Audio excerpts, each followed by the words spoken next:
Hello guys, ఫైనల్గా పెద్ద cinema release అయింది. Directed by Buchi Babu Sana and who made Uppena. ఈ పాయింట్ మాత్రం మీరు గుర్తుపెట్టుకోవాలి, మర్చిపోకూడదు. ఎందుకంటే చాలా మంది బుచ్చిబాబు తీసింది ఉప్పెన లాంటి గ్రేట్ లవ్ స్టోరీ సినిమా అని మర్చిపోతున్నారు. చాలా ఎక్స్పెక్టేషన్స్ పెట్టుకుని వెళ్తున్నా అని అంటున్నారు. ఉప్పెన సినిమా చూసిన తర్వాత కూడా మీరు ఆయన మీద ఎక్స్పెక్టేషన్ పెట్టుకున్నారంటే ఓకే. పాయింట్ ఏంటంటే ఇక్కడ నేను నా నిల్ ఎక్స్పెక్టేషన్స్ అండ్ లిటరల్లీ నాకు బుచ్చిబాబు మీద నమ్మకం లేదు. అలాంటి మైండ్ తోనే వెళ్ళాను సినిమాకి.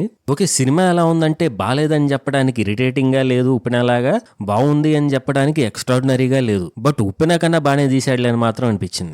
దానిలో కూడా కంట్రిబ్యూషన్ బుచ్చిబాబు చాలా తక్కువ ఉంటుంది. సినిమా ఫ్యూ ఆస్పెక్ట్స్ లో బాగుంది అని అనిపిస్తే అది కేవలం Ram Charan performance along with AR Rahman terrific score and decent Rathnavelu cinematography. ఆయన కూడా కొన్ని షార్ట్లో దెబ్బేశాడులే. క్రికెట్ సీన్స్ అండ్ కుస్తీ సీన్స్ పోర్ట్రేలు మాత్రం కెమెరా ఎరగదీశాడు. సో ఫస్ట్ నేను ఇక్కడ ఇవ్వాల్సిన స్టేట్మెంట్ ఏంటంటే Ram Charan is not any more directors actor. అదే చాలా మంది అంటా ఉంటారు కదా, ఆయన డైరెక్టర్ మంచి సినిమా తీసి చేపిస్తే చేయగలడు అని. అది కంప్లీట్ గా బ్రేక్ అయిపోయింది ఈ పెద్ద సినిమాలో. Ram Charan himself is an actor. సినిమాలో ఉన్న ఫ్లాస్ అన్ని బుచ్చిబాబే కనబడతాయి, బట్ స్టిల్ రామ్ చరణ్ మాత్రం స్టాండ్ అవుట్ అవుతారు. ఇక మ్యూజిక్ విషయానికి వస్తే మన తెలుగు సినిమాల్లో గోల సౌండ్లు విని ఇసుకొచ్చేసింది. ఈ సినిమాలో మాత్రం background music and few songs just a back bone అంతే సినిమాకి. ఓకే, ఇక జాన్వీ కపూర్ గురించి చెప్పాలంటే ఈ సినిమాలో ఒక డిస్ప్లే పీస్ బొమ్మ.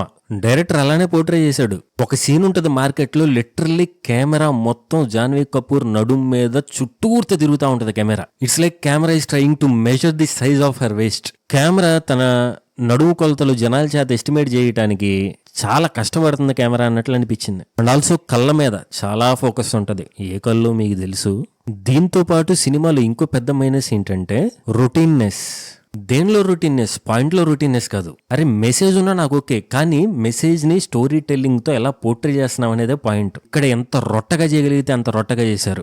ఓన్లీ గుడ్ పాయింట్స్ ఉన్నంత మాత్రాన సినిమా గుడ్ మూవీ అవ్వదు. ఆ గుడ్ పాయింట్స్ ని స్టోరీ టెల్లింగ్ తో ఎలా ఎలివేట్ చేసామనే దాన్ని బట్టే ఉంటుంది. ఓకే, ఆపరేషన్ యాంగిల్ ఉంది, ఊరు యాంగిల్ ఉంది, ఓకే గుడ్. అండ్ పెద్ద దానికోసం ఎంత లెన్స్ కి వెళ్ళడం చూపించాలనుకుంటున్నావు, గుడ్. బట్ ఊరికి జరిగిన అన్యాయం గానీ, జరిగిన సాక్రిఫైస్ గానీ, వాళ్ళ మధ్య రిలేషన్షిప్ గానీ హార్ట్ కి టచ్ అయ్యేలా చేయలేదు. అండ్ ఎక్కువ టైం కూడా తీసుకోలేదు దాని గురించి. Whole Janhvi Kapoor and few songs తీసేసి దీని గురించి ఎస్టాబ్లిష్ చేస్తుంటే సినిమా వేరేలా ఉండేది. పెద్ద ఒకనొక సిచ్యువేషన్ లో నేను ఆడలేదు సార్, పోరాడాను అంటాడు. చాలా పవర్ఫుల్ డైలాగ్. అండ్ కొన్ని సిచ్యువేషన్స్ లో రామ్ చరణ్ యాక్టింగ్ కూడా అరే అమ్మాయి ఏంట్రా ఇలా చేస్తున్నారు, అరే ఒక సూపర్ హ్యూమన్ నుంచి దిగిపోయి అట్లీస్ట్ ఒక క్యారెక్టర్ లోకి వచ్చేసాడు కదా అని యాక్టింగ్ చేస్తారు. బట్ స్టిల్ అలాంటి పవర్ఫుల్ డైలాగ్ చెప్పినప్పుడు ఇంపాక్ట్ అనిపించదు. అండ్ ఆల్సో ఫైనల్ గా ట్రైన్ దిగి వాళ్ళమ్మతో మళ్ళీ పుడతామా ఏంటి అంటారు. అది కూడా చాలా బ్యూటిఫుల్ మూమెంట్ అవ్వాల్సిన స్కోప్ ఉంది.